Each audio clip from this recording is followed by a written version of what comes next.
అందరికీ నమస్కారం. Welcome to Telugu వెలట్. తెలంగాణ ప్రజలకు ఓ గుడ్ న్యూస్ తెలపడానికి తెలంగాణ సర్కార్ కీలక నిర్ణయం తీసుకుంది. భూమి లేని నిరుపేద కుటుంబాలను ఆదుకునేందుకు రెడీ అయింది. ఏడాది 12,000 చొప్పున చెల్లించే స్కీమ్‌ను డిసెంబర్ నుంచే అమలు చేయబోతోంది.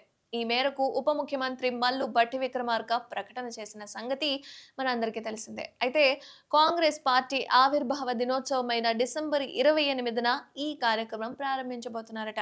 ఏడాదిలో 2 విడతలుగా అందించే ఈ డబ్బులో తొలి విడతగా 6,000 మొత్తాన్ని ఆ తేదీన లబ్ధిదారుల అకౌంట్లో వేస్తామని భట్టి విక్రమార్క ప్రకటించారు. ఇక వచ్చే సంక్రాంతి నుంచే అన్నదాతలకు రైతు భరోసా డబ్బులు అందజేస్తామని తెలిపారు. తెలంగాణలో కాంగ్రెస్ అధికారంలోకి వచ్చినప్పటి నుంచి ఇప్పటి వరకు రైతులకు వ్యవసాయం కోసం నేరుగా 50,953 కోట్లు ఖర్చు చేసిందన్నారు.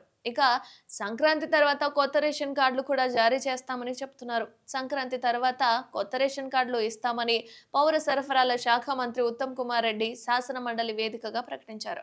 కొత్తగా 36 లక్షల మందికి ఇవ్వాలని ప్రభుత్వం ప్రణాళికలు రూపొందించిందట. అర్హులకు ఇప్పుడిచ్చే 6 కిలోలతో పాటుగా సన్నబియ్యం అందజేస్తామని, రేషన్ కార్డులను పాత పద్ధతిలో కాకుండా ఎలక్ట్రానిక్ చిప్లు ఏర్పాటు చేసి ఇవ్వబోతున్నట్లుగా తెలిపారు ఉత్తమ్ కుమార్ రెడ్డి.